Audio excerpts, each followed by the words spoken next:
Écoutez-les.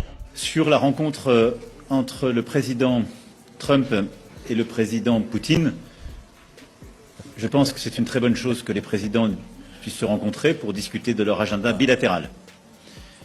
À partir du moment où ils discuteraient de sort de l'Ukraine, les Ukrainiens devraient être autour de la table.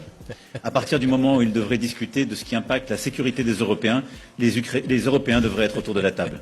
C'est tout ce que je peux dire. En effet, nous allons, dans les prochaines semaines, donner à l'Ukraine les moyens de se défendre pendant au moins 3 ans, grâce à un prêt que la Commission européenne va consentir à l'Ukraine et qui sera remboursé, le moment venu, grâce aux réparations que la Russie versera à l'Ukraine. Un prêt qui permettra à l'Ukraine de se doter d'armes pour se défendre. Mais pourquoi le président Macron est si nerveux? Pourquoi a-t-il cette mine triste?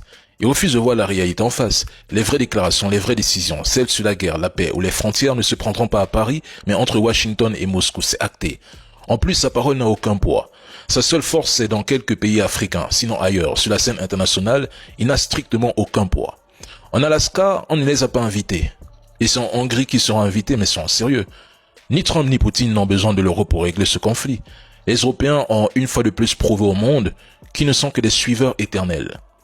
Concernant l'aide apportée à l'Ukraine, donc, l'Ukraine après des années de soutien de l'Union européenne et de l'OTAN, même si on sait que ce n'est pas leur guerre, n'est toujours pas capable de se défendre seule, et les Européens, après avoir infligé 18 trains de sanctions, se préparent désormais à en lancer un 19e puis un 20e.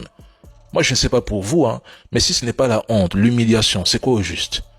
Il disait ici que l'Ukraine se bat seule contre la Russie, mais pourquoi envoyer des armes à l'Ukraine pour qu'elle se défende sur 3 ans? Pourquoi Zelensky en est-il réduit à mendier des missiles Tomahawk?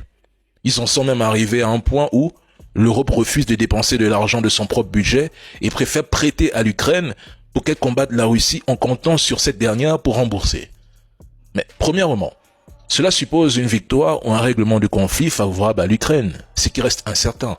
Deuxièmement, obtenir des réparations de la Russie nécessiterait un mécanisme international complexe, probablement bloqué par le veto russe au Conseil de sécurité de l'ONU, ou même par un manque de volonté politique internationale.